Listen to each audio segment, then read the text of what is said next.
Lebah menyebabkan jagung menjadi bogang, artinya biji tidak terisi penuh, produksinya menurun. Apakah itu betul?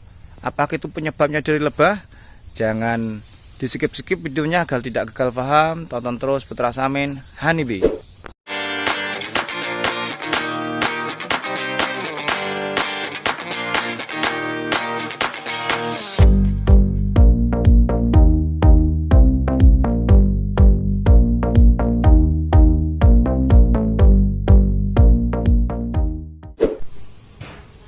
Assalamualaikum warahmatullahi wabarakatuh. Jumpa lagi di channelnya Putra Samin Honeybee.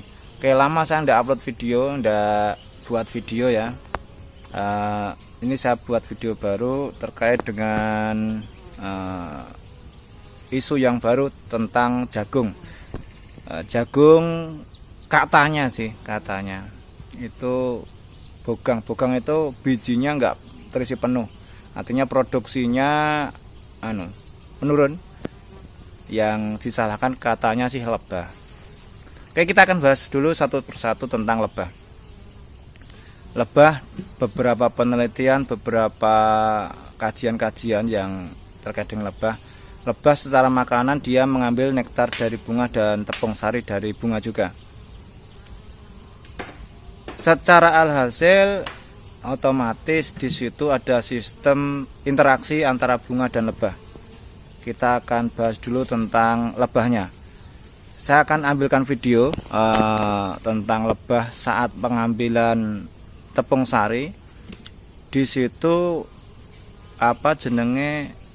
kaki-kakinya lebah itu ada bulu, yang di situ ada semacam magnet ya.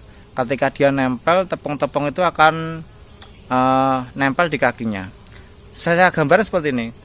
Kalau kita ambil garisan, kita gosokkan di kepala, lalu kita ambil potongan kertas itu kita tempelkan di atas penggaris, secara otomatis kertas itu akan terangkat dan nempel di penggaris. Pertanyaannya, apakah kertas-kertas yang nempel di penggaris itu akan nempel secara utuh penuh? Tentu tidak, dia pasti akan jatuh. Sama dengan lebah. Lebah ketika ambil tepung sari, dia akan nempel di kakinya yang berbulu itu tadi. Dia akan mengambil tepung sari, terbawah tepung sari, tetapi tepung sarinya ada yang jatuh. Nah, yang jatuh inilah yang namanya membantu dalam proses penyerbukan. Kalau di teori itu penyerbukan ada bantuan angin, ada bantuan dari serangga. Salah satunya adalah lebah. Itu dari sistem penyerbukan. Terus kita akan bahas lagi tentang lebahnya. Lebah secara makanan memang dia membawa polen ya. Secara kajian, tidak semua tepung sari dibutuhkan oleh tanaman. Artinya tanaman butuh sebagian untuk penyerbukan, yang jatuh-jatuh tadi atau yang terbawa angin. Artinya tidak semua tepung sari yang ada di bunga itu dibutuhkan untuk penyerbukan semua. Tidak. Beberapa kajian sudah ada, tinggal baca nih di jurnalistik atau di kajian-kajian buat skripsi atau yang lainnya. Nanti bisa dilihat ya, di browsing banyak sekali. Ya, itu. Lalu apa yang menyebabkan jagung itu bogang? Sebenarnya bukan ranah saya untuk membahas ini karena saya bukan ahlinya di bidang tanaman jagung, utamanya penyebab dari jagung itu produksinya menurun. Tidak hanya jagung, mungkin tanaman lain ya, entah itu kelapa sawit yang di luar Jawa, di bagian Sumatera dan sebagainya. Apakah menyebabkan turun? Saya kira di tanaman sawit pun justru membantu penyerbukan, artinya produksinya semakin meningkat. Oke, akan saya browsingkan aja karena saya juga bukan ahlinya di bidang jagung, mengapa turun. Saya akan browsingkan tanamannya seperti apa. Simak terus.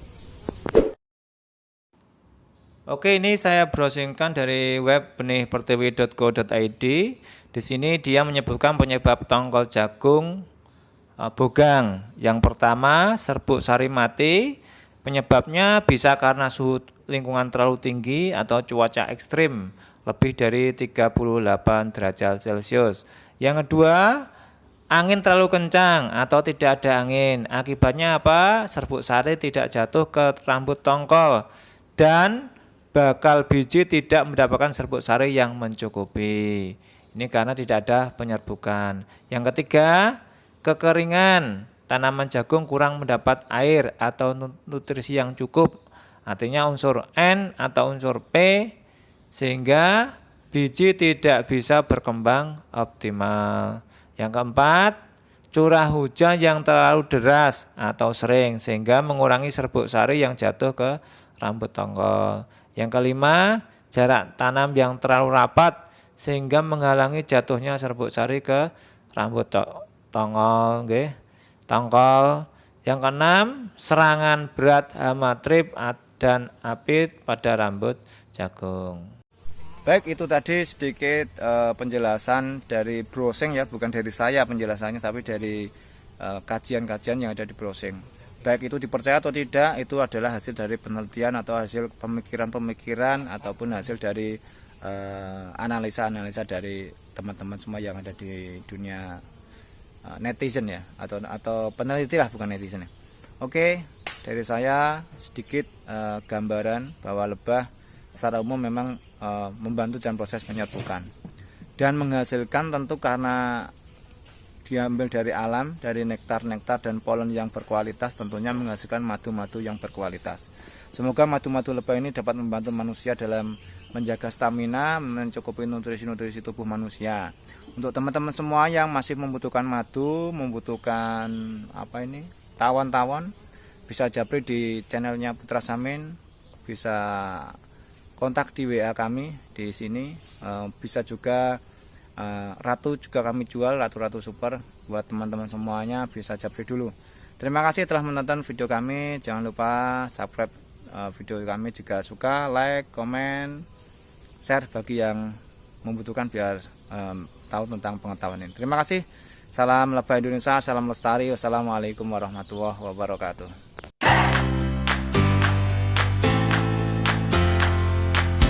Kontestan Jawara full semuanya, siap kirim. Full lagi kontestan.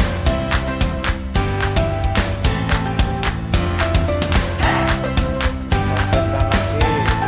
Telur. Full group. Kontestan lagi, full group lagi semuanya. Oke, full group.